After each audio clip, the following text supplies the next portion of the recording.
आदरणीय अध्यक्ष जी, इससे भी बड़ी बात, देश चौंक जाएगा। ये चीजें छिपाई गई है, दबा दी गई है। कहीं भी बांध बनता है तो उसमें एक मैकेनिज्म होता है उसकी सफाई का, डीसिल्टिंग का। उसमें जो मिट्टी भर जाती है, बाकी घास वगैरह आकर के भर जाता है तो उसकी कैपेसिटी कम होती है, तो उसकी सफाई के लिए यानी इनबिल्ट व्यवस्था होती है। नेहरू जी ने पाकिस्तान के कहने पर यह शर्त स्वीकार की है कि इन बांध में जो मिट्टी आएगी, कूड़ा कचरा आएगा और बांध भर जाएगा, इसकी सफाई नहीं कर सकते, डीसिल्टिंग नहीं कर सकते हैं। बांध हमारे यहां, पानी हमारा, लेकिन निर्णय पाकिस्तान का कि आप डीसिल्टिंग नहीं कर सकते। इतना ही नहीं, जब इस बार मैं डिटेल में गया तो एक बांध तो ऐसा है कि जहां ये डीसिल्टिंग के लिए जो गेट होता है ना, उसको वेल्डिंग कर दिया गया है ताकि कोई गलती से भी खोल करके मिट्टी को निकाल ना दे। पाकिस्तान ने नेहरू जी से लिखवा लिया था कि भारत बिना पाकिस्तान की मर्जी अपने बांधों में जमा होने वाली मिट्टी साफ नहीं करेगा, डीसिल्टिंग नहीं करेगा। ये समझौता देश के खिलाफ था और बाद में नेहरू जी को भी ये गलती माननी पड़ी। इस समझौते में निरंजन दास गुलाटी करके एक सज्जन उसमें जुड़े हुए थे।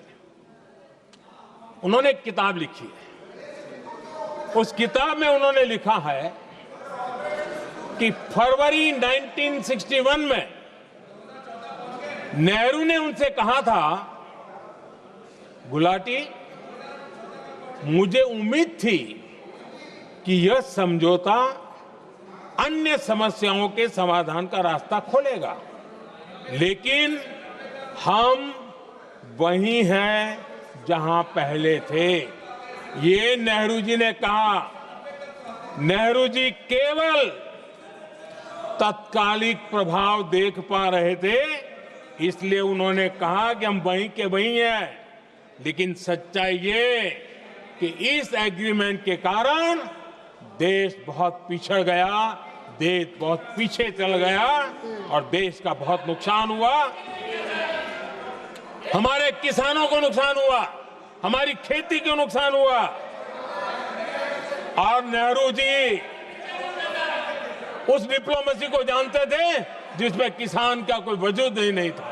यह हाल करके रखा था उन्होंने। आदरणीय अध्यक्ष जी, पाकिस्तान आगे दशकों तक भारत के साथ युद्ध और छद्म युद्ध, प्रॉक्सी वॉर करता ही रहा, लेकिन कांग्रेस की सरकारों ने बाद में भी सिंधु जल समझौते की तरफ देखा तक नहीं, नेहरू जी की गलती को सुधारा तक नहीं।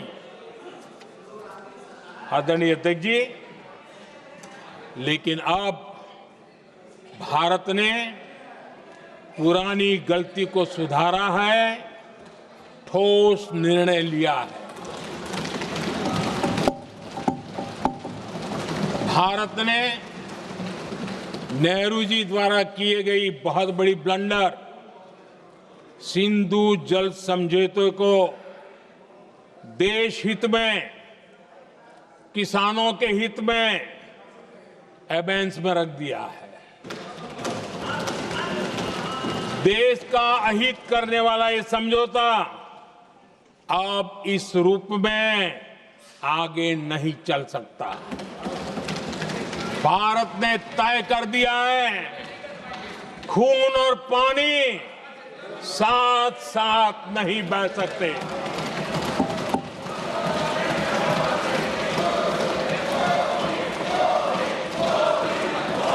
माननीय सदस्य, आप बहुत देर हो गई।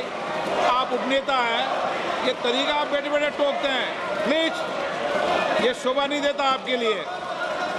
बैठिए बैठिए बैठिए आदरणीय बैठिए, शोभा नहीं देता आपका। अध्यक्ष जी, आप उपनेता अपनी मर्यादा बना के रखें। चलिए बैठिए।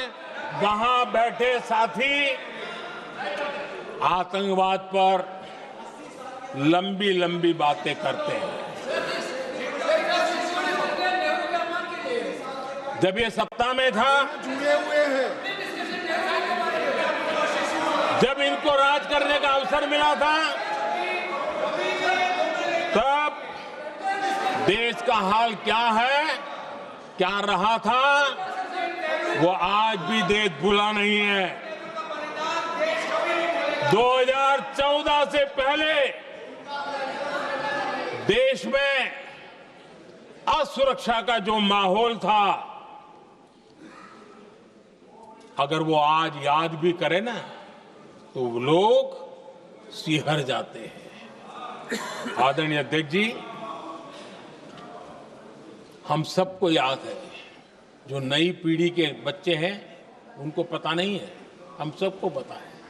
हर जगह पर अनाउंसमेंट होता था, रेलवे स्टेशन पर जाओ, बस स्टैंड पर जाओ, एयरपोर्ट पर जाओ, बाजार में जाओ, मंदिर में जाओ, कहीं पर भी जाओ, जहां भी भीड़ होती है, कोई भी लावारिस चीज दिखे छूना मत, पुलिस को तुरंत जानकारी देना, वो बम हो सकता है।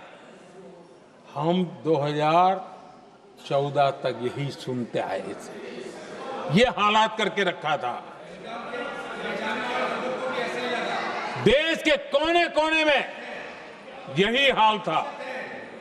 माहौल ये था कि जैसे कदम कदम पर बम बिछे हैं और खुद को ही नागरिकों ने बचाना है। उन्होंने हाथ ऊपर कर दिए, अनाउंस कर दिया। आदरणीय अध्यक्ष जी, कांग्रेस की कमजोर सरकारों के कारण देश को कितनी जानें गंवानी पड़ी, हमें अपनों को खोना पड़ा। आदरणीय अध्यक्ष जी, आतंकवाद पर लगाम लगाई जा सकती थी। हमारी सरकार ने 11 साल में ये करके दिखाया, एक बहुत बड़ा सबूत है। 2004 से 14 के बीच जो आतंकी घटनाएं होती थी, उन घटनाओं में बहुत बड़ी कमी आई है। इसलिए देश भी जानना चाहता है,